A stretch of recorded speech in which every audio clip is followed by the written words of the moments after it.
Okay, welcome back to Beyond the Bubble, a special second edition this week. Yesterday, we tried to give you an update on the state of the Democratic presidential primary, what is now effectively a two-person contest between Joe Biden and Bernie Sanders. Today, we're going to look back, though. Today, we are going to look back on the candidates who left this race over the course of the last week. We felt like we needed a little extra time and space to properly assess what happened to their candidacies and, of course, the mark that they left on this primary and the Democratic Party at large. We are, just a quick note, swapping Emily Cadet for Adam Wollner, the McClatchy politics editor here in D.C. Adam, welcome back to the show. It's a downgrade, no doubt, but I will certainly try to do my best. I'm glad you said it. I didn't want to say it, but the listeners know it's a downgrade. It's a downgrade. I know my place. Someone who is certainly not a downgrade, Dave Catanese, in no small part because he was here yesterday. We'll see about that. It's been a long week, folks. I'm not sure the performance is going to be quite what you've come to expect. Dave's got some coffee there. That's a espresso shot. He has a double espresso shot. That's how I roll on a Friday. That's smart. We're well beyond coffee here. Yeah. Okay. Well, so it went from a field, when we spoke with you last week, it was a field of 7 candidates. We are now effectively down to 2, and it's a list of departures that includes Tom Steyer, Pete Buttigieg, Amy Klobuchar, and Mike Bloomberg. But it was the last of those exits, Elizabeth Warren, that has drawn the most attention. And Dave, that's where we're going to start. And I'm going to ask you, why has there been, and the way I see things, why has there been such a reaction and a visceral reaction to her departure in this race? Well, she was the last female candidate standing, and I know in the newsroom we were debating this yesterday about how successful she was historically. She didn't get as many delegates as Shirley Chisholm, so we couldn't say that she was the second most successful female after Hillary. But the broader point being that there's a lot of disappointment right now. If you're a liberal woman, and just watching cable news and watching, columns and watching the reaction to Warren's departure, people are scratching their heads and wondering why a smart, well-prepared, great debater wasn't able to do better when it came to votes. And, this is a complex question. It's a sensitive question. Obviously, sexism still plays a role in our politics. I think that has to be factored in. It's and been definitely kind of an all-consuming debate in DC for like the last 24 hours. But there is more there. There's more. There's more there, and and just talking to a female legislator in Michigan today for a story that we wrote together about previewing the Michigan primary that's now up on McClatchyDC. It's about ideology as well, and to put female voters in a box and say they're going to automatically gravitate to the female is just a mistake, and I think we have to underline that over and over. African-American legislator outside of Detroit told me she never thought Elizabeth Warren could win the state of Michigan, and that is the most important thing for her because she thinks Donald Trump is a threat to her constituents every single day. So she wants a Democratic nominee who can win. She did not think Elizabeth Warren could do that. Now, I don't think this African-American legislator is sexist or misogynist, but she factored that in, and to me, she said it was about ideology. That was the most important factor to her. She's supporting Joe Biden simply because of his experience, that he was Barack Obama's vice president, which was important to her as a relationship to the black community, and that he could win the dang state. And I think for a lot of voters, that's the calculation that they were making. Yeah, I think it just gets back to a point that we've made over and over again over the course of the past year, is that everybody, whether you're an average rank-and-file voter or you're a member of Congress, you're almost viewing this entire race through the lens of a pundit rather than as a voter or as a Democratic leader, right? It's this all-consuming question of electability, and that means different things to different people. But it ultimately comes down to, okay, if my number one priority isn't a policy proposal and it isn't really about, anything concrete like that, it's more this idea of who do I think is the most electable, who can beat Donald Trump, you just tend to view the race through the lens of a pundit. And I think that has definitely hurt the female candidates in this race and the non-white candidates in this race because, people tend to view white male candidates as the safe candidates, because more often than not, that's who gets elected. That's who wins elections. All we've had. That's all that they have except for experience Barack with, Obama, really, except for but Barack Obama being the exception. Right. And then, even in terms of the Democratic primary contest in 2016, I think affects these views for a lot of women voters in particular, that they saw Hillary Clinton finally broke the glass ceiling in terms of winning the nomination, but couldn't break that last one and win in the general election. So I think, we've all been on the trail talking to a lot of female voters who, they liked the women who were running for president. Absolutely. They were huge fans of Elizabeth Warren, of Amy Klobuchar, of Kamala Harris. But then, then you'd press them, well, are you going to vote for her? She's like, well, I don't know. I don't know if she can win in a general election. Again, kind of viewing this race as a pundit rather than trying to think what they themselves as a voter want to see, in their nominee. So I think that's really ultimately was one of the major factors holding Elizabeth Warren back. Certainly, she made some missteps as a candidate that can't be overlooked. She was a front runner at one point in this race, dating back to just a few months ago, and really started to lose her footing, particularly over Medicare for All. I have a stat real quick. That she actually, in the Real Clear Politics polling average, she passed up Biden in the national polls, that is. On one single day, she led the national polling on October 8th. It was something by like 0.2 of a percentage point. It was exactly one day, actually. That is fascinating. But I thought it was longer than that. But no, it felt longer than that because there was a month, and I think, again, this goes back to why there has been such a response to this race. She was the one candidate, I think even more so than Buttigieg, with all due respect to his candidacy, or even Mike Bloomberg.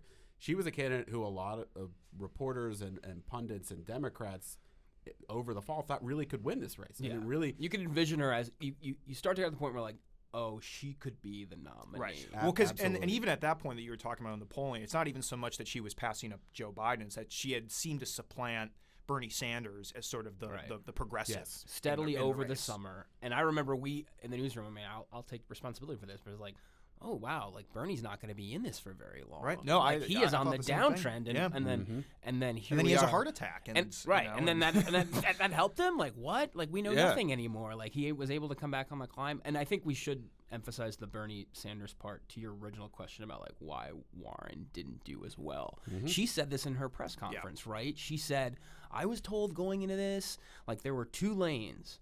Biden had the moderates, Bernie had the liberals. I didn't believe that. But evidently, I was wrong. She said something to that effect, and that sort of was a very clear-cut statement to me. I thought she could never overcome the Bernie factor. Right. And not only, I mean, her and any of the other non-Biden or Sanders candidates in this race. Ultimately, I thought she hit the nail on the head there with that answer. That like. I mean, look back to where the polls were at the end of 2018 and the beginning of 2019. Biden and Sanders were at the top of the field. And I think, and the word that she used that I thought was really apt was incumbent. She said that Joe Biden was the incumbent in the moderate lane. Bernie Sanders was the incumbent in the progressive lane. I never really thought about hard it to beat an incumbent. Right? Exactly. It's like almost all the other candidates are almost challengers to them because they come in with much higher name ID. They come in with an established base of support. So it's incumbent upon the Elizabeth Warrens and the Kamala Harrises and the Pete Buttigieg's of the world to supplant them, actually. That's like they are the default. And we saw over the course of 2019, Warren did seem to beat out Sanders for a time in that liberal lane. Pete Buttigieg did seem to beat out Joe Biden for a time in that moderate lane. But when it came down to it, that sort of built-in advantage that Joe Biden Democratic and Bernie voters wanted Sanders to had. date. They wanted to date. They just didn't in the a end. lot of dating. That ultimately won out over everything. And of course, it is two old white guys, and that's again where we start to talk about maybe some of the sexism and the racism that's still at play in Democratic politics and just in politics in general. But those two came in with more name ID and just a clearer base of support that the other candidates just weren't able to overcome. I mean, to me, the analysis is you can reduce it to a pretty simple level.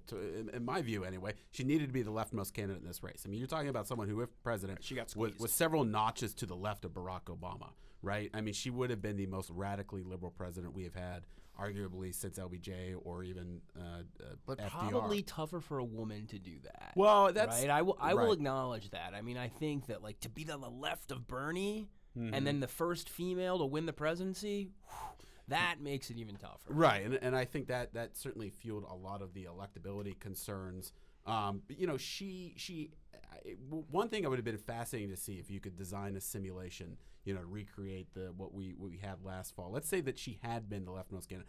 I don't think she would have had quite the robust base that Bernie Sanders has. Right. I just think there's something about Bernie, and again, maybe this is rooted in part in sexism, but there is something about him that I don't know that she could necessarily replicate. However, if she had a progressive base that she could count on, the thing I think that she would have an advantage on Bernie Sanders was that it's just more natural for her to come back to the middle and to build a coalition. I'm not saying that she would skew to the middle on her policies, but she is more of a coalition builder, a little bit more establishment friendly, and that would have come a lot more naturally to her. Was better at explaining policy. She was better at explaining policy than Bernie, and could lay it out.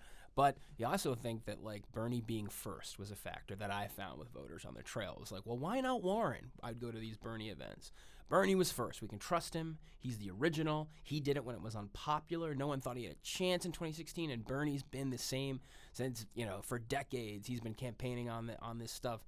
So we know he's not going to leave us. Warren, a little less sure. And Sanders has that anti-establishment cred that Elizabeth Warren doesn't really have, right? I mean, she, you know, even though she was, she has been one of the more progressive voices in the party. She's been a team player, and he was willing to challenge Hillary. No one else was. Right. He stepped up and challenged Hillary. The thing is, if Elizabeth Warren had challenged Hillary, she probably would have won.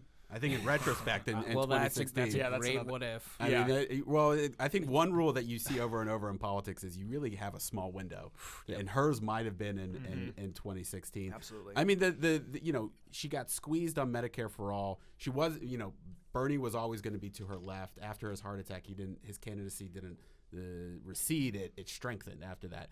That came about the same time that Pete Buttigieg started to really criticize her more from the middle about the policy plans for Medicare for all, how she was going to pay for it. And all of a sudden, you know, again, you know, she got squeezed from both sides. She didn't really have enough voters left in between the two. And I will say, and some criticism of her campaign, I think it's fair to say, I don't know that they knew what to do after that. We got this message of unity. She started to more directly address concerns that a woman could win the presidency. Now, lately, mixed messages. It felt like they were flailing to find a message because they really didn't have a place. And I think, ironically, she did sort of start to find her voice a little bit in those last couple debates. Yeah, she just let it rip. I'm not a politician. I'm a fighter. I thought it was a great place for them to land, but it took several months for them to find that Bloomberg place. Finally being on the debate stage really helped her, right? Yes. I mean, she just eviscerated him. And, you know, in that final debate before South Carolina, she really, I think, leveled some of her most effective attacks against Bernie Sanders, saying, like, listen, you know, love Bernie Sanders and his, you know, ideas. He's great, but if we actually want to get this stuff done, we need a more reasonable, progressive voice. She could have been stronger on that. I think you know, maybe we look at this 6 months from now. I think one of the regrets, possibly the Warren campaign, is not going stronger at Sanders earlier. Well, exactly. Not on whether, like, he said privately in a conversation. I think that was a misstep, frankly. I think on the policy and whether he could get it done, that was a smarter argument to go at. But they had to go at it earlier because by that time she was losing states, she was down the polls, and it looked desperate. And then voters know that. Voters cue on that. They're like, well, she's doing this because, like, Bernie's beating her. We know why she's doing it now. I think to make that argument earlier in a more sustained way might be a regret of the Warren campaign. I would agree with that. So do we think she's going to endorse? And who do we think she's going to endorse? It's been a big subject of speculation.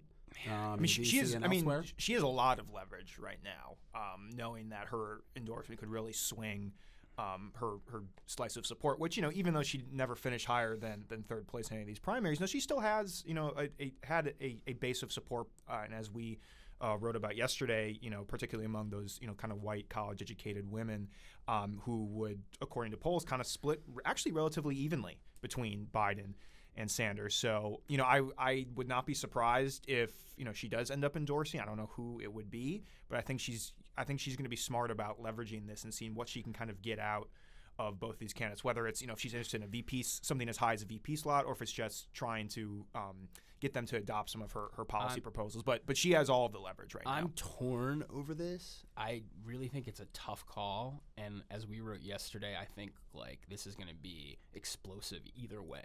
Absolutely. Whatever she does, even if she stays out of it, she's going to get hit. Watching her on Rachel Maddow last night, she was much easier on Bernie than Biden. she was asked about Biden. She could have hit him about the policy disagreements. She's like, of course we have disagreements, but I think he's a decent man. I think our aims are the same. We just have a different vision about how to get there. And then Maddow asked her about sort of the Bernie bros and the online vitriol, and she talked more extensively about how that was a problem and how she had conversations with Bernie Sanders about it, and that it was a short conversation.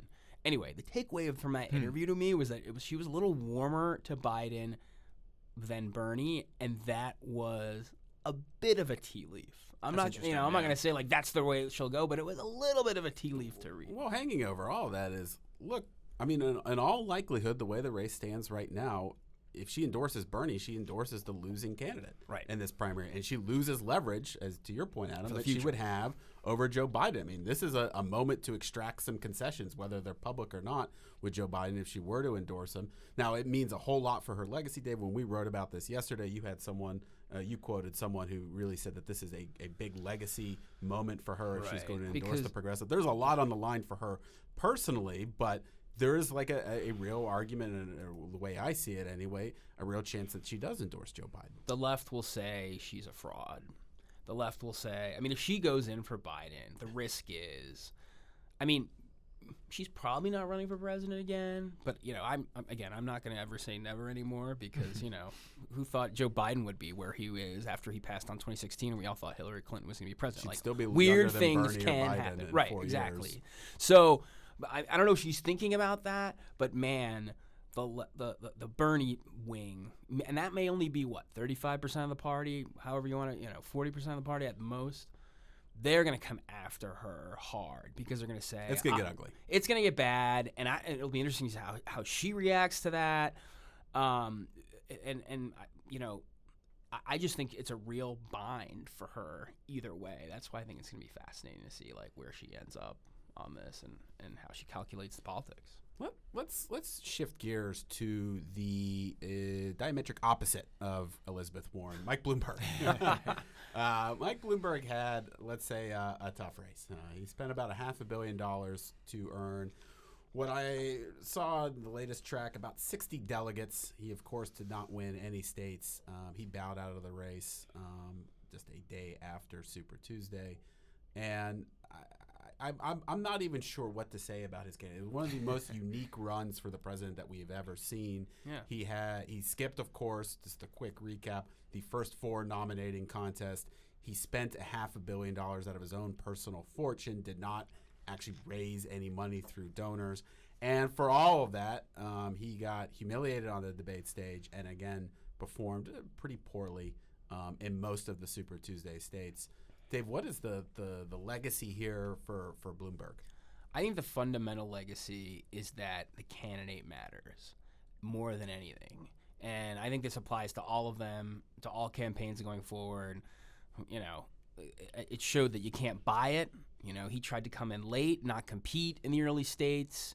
And, the new early state calendar next time is going to look totally different because of all the problems in Iowa. And, he's making a bet that there's a weak front runner, which there was. He was right. Joe Biden was a weak frontrunner. Like, let's not forget that. He collapsed in Iowa and New Hampshire. I mean, after New Hampshire, meltdown. It was a meltdown, and Mike Bloomberg, arguably, in some people's view, became the new frontrunner alongside Bernie Sanders. And it wasn't the worst bet. This was a couple weeks ago, a couple weeks ago. And we were looking at him going like, maybe this can work, right? Like, it wasn't. So I don't think, like, I actually don't think. I mean, when you're worth $60 billion, was it a waste? I don't even think so. Like, it was a nice shot.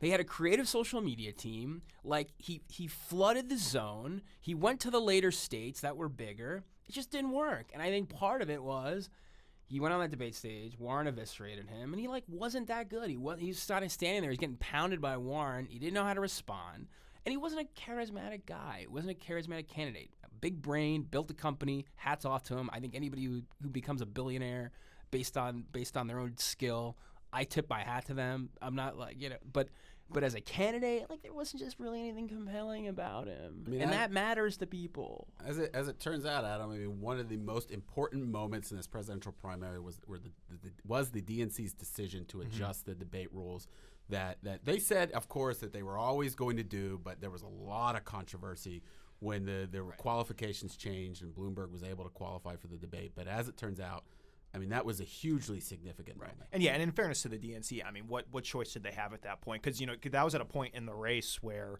Biden was faltering and Bloomberg was really rising up in the polls. So it's like, I mean, you really would be doing a disservice to voters not to include one of the top polling candidates on the debate stage. I think that's an argument a lot of Democrats see much more clearly now than they did ahead of time. Well, sure. You're absolutely right. He should have been called in sick. Well, right. I'd love to be there. Well, but it's interesting but even the lead up to that, while of course when they did change the rules, there was a lot of why are you doing this for Michael Bloomberg when you wouldn't change the rules for someone like Cory Booker or Julian Castro?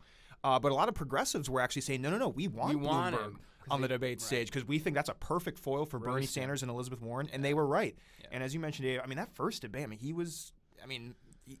Warren just tearing into him, and I'm looking at him and going, like, he didn't even try to interject. No, he didn't seem prepared. He didn't seem prepared. It looked like deer in the headlights. The stuff that she called you and accused you of, and you're just going to stand there and let the next let's go to the next question. Because up until that moment, by skipping the first 4 states and looking ahead to Super Tuesday and March states where he was blanketing the airways with TV ads, he was campaigning the states. He was all on his own. He was running a parallel campaign while everybody was in Iowa and New Hampshire. Right. And so, of course, it's kind of similar to how Tom Steyer was able to boost his numbers briefly in Nevada and South Carolina because he was really the only one who was campaigning there and the only one running ads there. When you're running basically unopposed, of course your numbers are going to go up. I almost forgot about Steyer. Right? It's been only a couple days. And he ultimately didn't do much of anything in Nevada or South Carolina. He dropped out as well. So once he actually had to get into the fray with everybody else, he realized, oh yeah, this is like a pretty difficult endeavor. And to your point, it's an interesting thought experiment. If there was a slightly more charismatic candidate who had the same resources that Bloomberg did, would this have turned out differently? Or just the fact that yes. Joe Biden ended up just wiping out the field in South Carolina and rode this huge wave of momentum into Super Tuesday, it wouldn't have mattered anyway. It's interesting to think about how that would have played out. You sound like you're describing Oprah Winfrey's candidacy. Yeah. Someone who could have spent $500 million. Right, yeah, but like people love her and she's interesting and she's great on stage and she knows how to do a speech and like. Yes, I think the charisma does matter. It'd be like, holy, look at this. What would have happened if Mike Bloomberg didn't participate in the debates? Let's say that had been a conscious decision from the campaign, or let's say that the DNC qualification standards hadn't changed. Would Super Tuesday have looked different? Because I got to say I'm like a little skeptical of that because the party did consolidate so quickly around Joe Biden in South Carolina. Bernie gets more fire. Because Warren is then doesn't have Bloomberg up there. Where does she go? I mean, I think more attention is focused on Bernie, who is at that point, the emerging as we were like, is he the front runner? He's an emerging front runner. He was at the top. He was winning states, and he didn't get much attention. But I think you're right. Overall, does it change anything? Like Bernie lost all the Super Tuesday states anyway. Right. I mean, if he had won Super Tuesday, then that would have been a more important because I think ultimately what we were seeing in the polls as Biden was falling and Bloomberg was rising, it was a lot of those more moderate voters of all stripes who were just getting a little bit concerned that Biden didn't have what it took to make it all the way. But I think that by getting starting with Jim Clyburn's endorsement, winning in South Carolina, I don't think it really would have mattered either way, Bloomberg on the debate stage or not, because I think a lot of those people were soft Biden supporters to begin with, and once they saw that he was kind of emerging as that moderate candidate, and Bloomberg just hadn't even been a factor at that point. I don't think things would have turned out all that differently for Biden and Bloomberg on Super Tuesday. I mean, one thing to consider real quick, the Washington Post reported yesterday that Michael Bloomberg, as he has said this whole time, is prepared to spend heavily in the general election, presumably at this point alongside a Joe Biden candidacy. I mean, we're looking at it almost a one-of-a-kind situation where this multi-billionaire sets up his own organization and is going to spend, I don't know, what is it going to be, $1 billion in a general election? I mean, what happens if Mike Bloomberg decides to spend $300 million in Texas? Well, how does the Trump campaign respond to that? And what is the perception among voters that Joe Biden has this wealthy benefactor out there helping his campaign? Bloomberg, look, it worked to great effect in the 2018 midterm elections, but we're talking about a level of attention and just spending that could grow exponentially in 2020. I guess, talking about our thought experiment, maybe we will get to see that play out, Bloomberg's money behind a more charismatic candidate in Joe Biden here, if he's going to spend big on him both in the primary and in the general election. But I mean, that money will completely reshape the race for Democrats because particularly the DNC has trailed so far behind especially the Republicans at state party, national party level. So if he can, not only bring things to parity, but help whoever the Democratic nominee is outspend Trump in a lot of these states, I mean, that's all of a sudden we're looking at a much different ballgame. It will be welcomed everywhere. I can't imagine Democrats. I mean, Bernie would be the one. I mean, who has already said, I don't want Bloomberg's money. But every other Democrat, whether you're running for Senate, from state Senate to U.S. Senate, please. to Congress, they're going to be like, send money to Texas, send money to Arizona, send money to Georgia. I think, Bloomberg will be loved for that everywhere. That's how he'll redeem himself from his failed campaign. There's a little part of me that just wonders what Trump and the GOP does with the messaging there, though, and trying to connect Biden with Mike Bloomberg. And maybe it falls flat.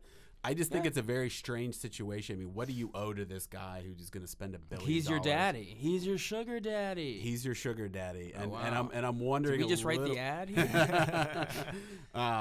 In case the Trump campaign is listening to the podcast, it's a dynamic. I think is going to get a lot of attention as we move forward. Fair. One candidate not moving forward, Pete Buttigieg. Lest we forget, Pete Buttigieg won Iowa. He probably would have won New Hampshire if Amy Klobuchar hadn't had a strong debate right beforehand. And he overperformed Elizabeth Warren everywhere, including in Nevada and South Carolina.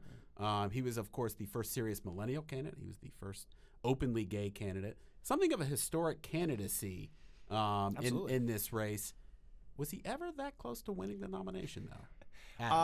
I would say, not incredibly close. I mean, closer than most of the other candidates got, but I think closer than Kirsten Gillibrand. Sure. But I think his success was all about demographics and geography. The way that this primary shaped out. I mean, the first two states to vote were just tailor made for him in a lot of ways. Overwhelmingly white states. He never was able to cobble together any sort of support among non-white voters, even really among working class voters. And in a fractured field, he was able to get his 20-25% in these states and walk away with first and second place finishes. But the second things moved to more diverse states, he completely faltered. Even though he had momentum in a lot of ways coming out of these states. I think obviously the way that the Iowa results, that debacle certainly hurt him. He wasn't able to maybe have that week of momentum that the winner of the Iowa caucus would normally get. But and the same goes for Amy Klobuchar as well, who came out of New Hampshire with momentum.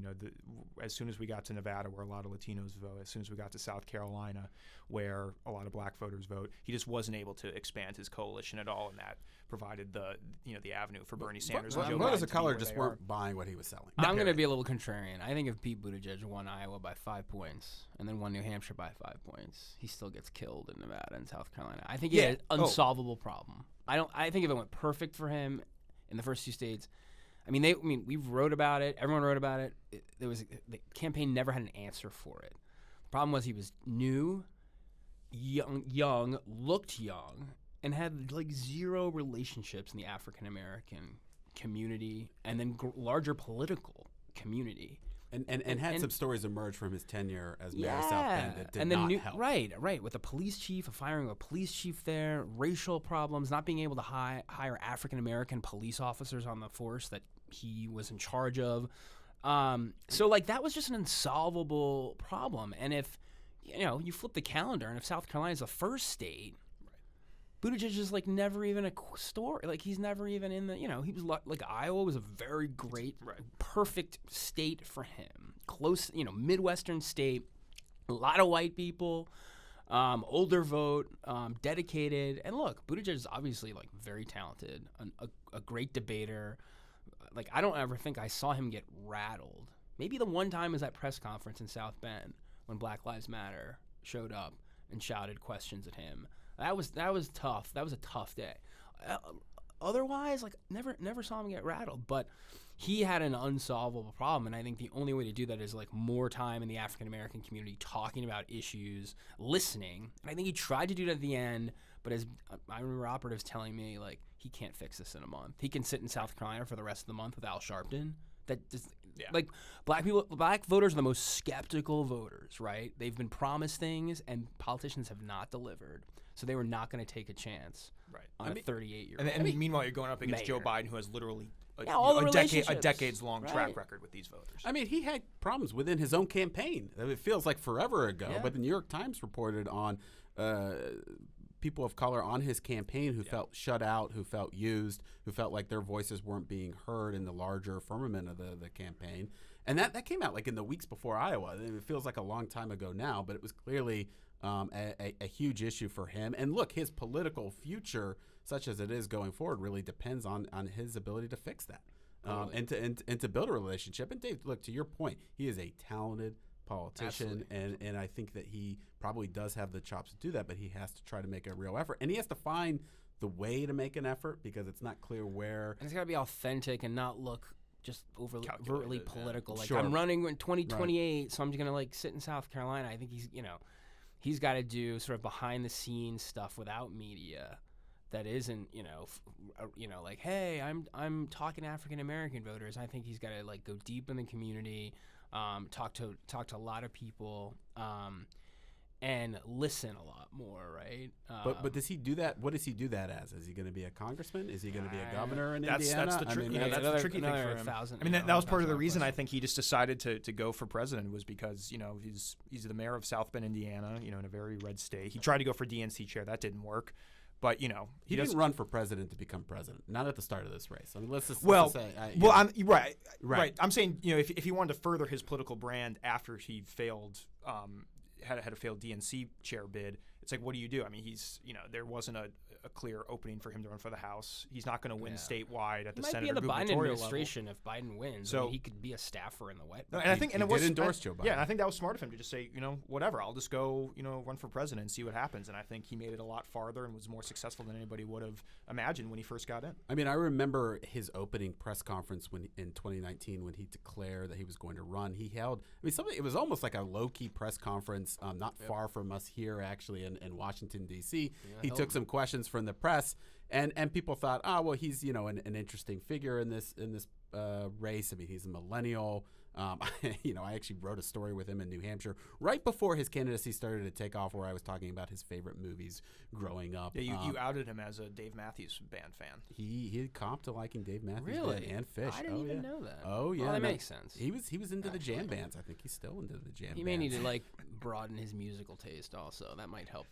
Right. Yeah, the High Hope song is a little much. I saw that in the exit polls among music fans. He just wasn't doing it. One of the main takeaways I had about his candidacy, because again, it was this incredibly remarkable, unexpected amount of success that he had that I think has gotten a little bit lost with his campaign. I kept waiting for his campaign to kind of peter out. He had a big moment after a CNN town hall in the spring of 2019 where all of a sudden he rose up in the polls, and then he kind of seemed to stall over the summer. He wasn't really growing anywhere. And I thought, well, he had a nice moment. He improved his reputation, and that'll be it. And instead, a couple months later, he started really taking on Elizabeth Warren over Medicare for All. And you saw yet another bump in support for him, at least particularly in places like Iowa and New Hampshire. And look, that, of course, Adam, to your point, was a function of demographics as much as anything else.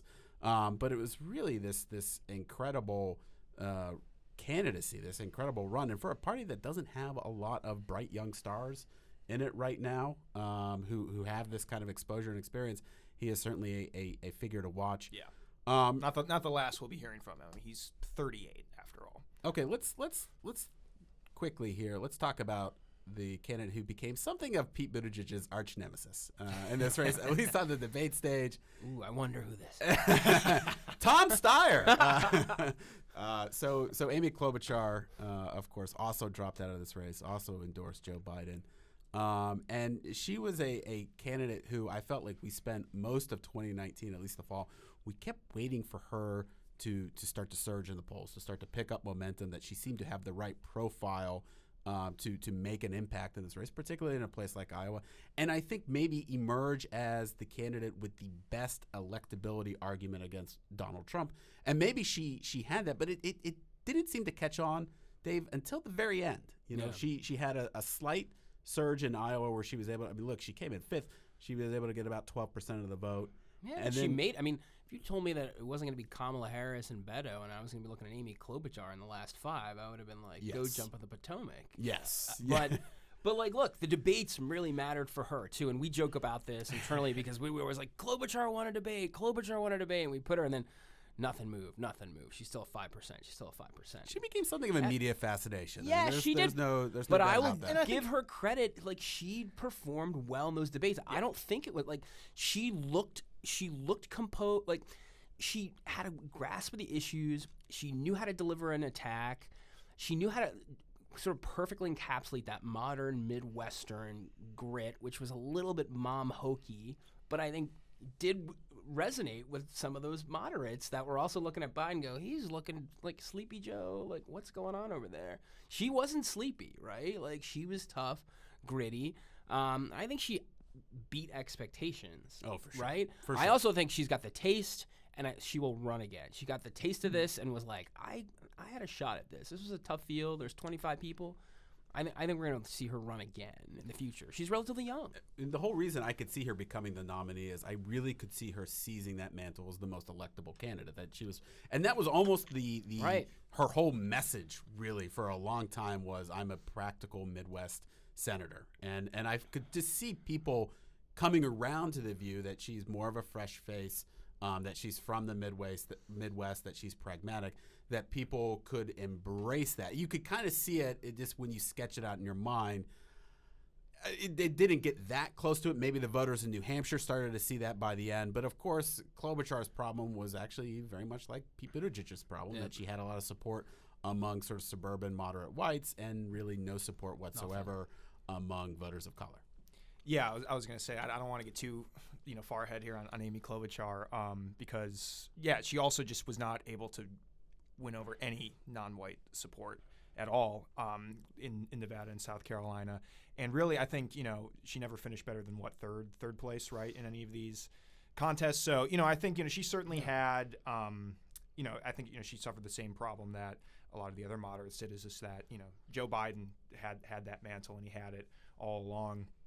It's just difficult to overcome that. But I do think that she is going to play a pretty significant role for Biden now as a surrogate. She immediately got out of the race and endorsed Joe Biden. He's already using her on the campaign trail this weekend in Michigan. She thinks she has a shot at V, probably outside shot, but maybe if she kills it. But she, to your point, Alex. She certainly still has that appeal.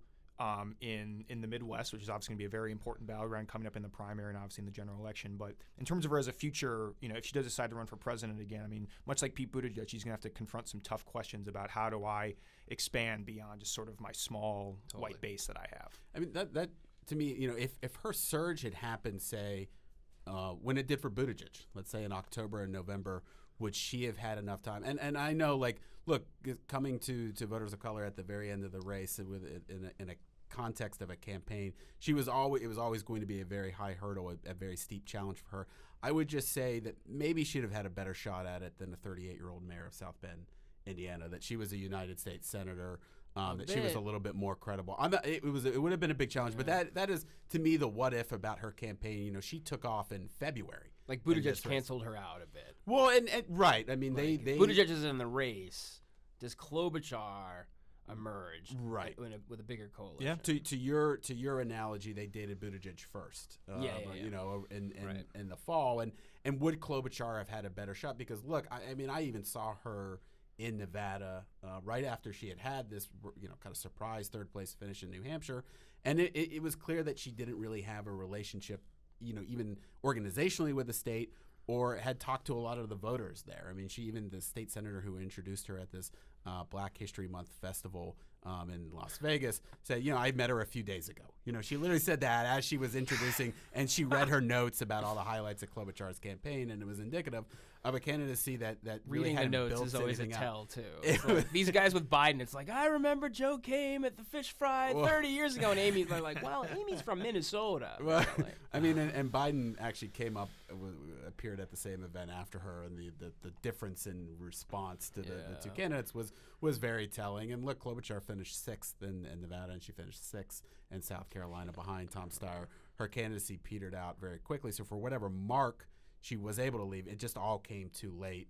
It just would she have had a better chance of trying to talk to those voters, to build an organization, to try to break through with some voters of color. Maybe. I think it's a really steep challenge for her, but I think she'd have had a better shot at it than Pete Buttigieg potentially. Any other final thoughts, guys, about any of the candidates? Are we not going to talk about Tulsi Gabbard? She's still in the race. This is a conversation about candidates who have left. So the question is, Tom Steyer. Do we have any lingering Steyer thoughts? I will just say I thought he was a better candidate than people give him credit for, actually, for a billionaire. More charismatic than Bloomberg. More personable, for sure. More personable. More like an average person. And, I think he was, genuinely in it for the right reasons. People knock billionaires all the time spending money. I think the guy does care. He was ahead of the curve on the impeachment of President Trump when no Democrat would want to talk about it. The Democrats obviously did end up impeaching but not convicting Trump. So, there was things that I think Steyer was ahead of, and, I think he should get his due for that. But, obviously was never a top-tier candidate to be the Democratic nominee. Had a brief moment in South Carolina where it looked like he was, But then where would he have gone? Let's say he took one South Carolina. What happens then? You have billionaire debate between Steyer and Bloomberg, and they battle it out after Biden drops out of the race. They drop money in some fan fiction version of and race. and to your point, in fairness to Tom Steyer, he really did a lot of outreach to black voters in South Carolina, and was really ahead of the curve on that in a lot of ways, and was focusing on that state when everybody else was in Iowa and New Hampshire. To my point earlier, I think that's part of the reason why he was rising in the polls, because he just kind of had the state to himself. The money helps with all that. Absolutely. Well, the airway. That's what I'm saying. He had the airwaves and the campaign trail to himself. And he did end up finishing third in South Carolina. Beat out a lot of more kind of established candidates there. But similar to Bloomberg, his money is going to continue to play a major role in this 2020 race, and Democrats will welcome that. Yeah. We still don't know who he voted for in the California primary, or he endorsed, right? He is not endorsed. I don't think he's endorsed. Well, he probably did a mail-in ballot and voted for himself. Oh, that's true. We need to get to the bottom of who Tom Steyer voted for. Tom Steyer, if you're listening, you're always welcome as a guest on the show. You can break the news on this podcast on any number of subjects. Okay, Dave, Adam, thank you so much for coming on the show. Of course, absolutely. Listeners, we will be back to you next week with our regularly scheduled Thursday edition of Beyond the Bubble. Until then, have a good week.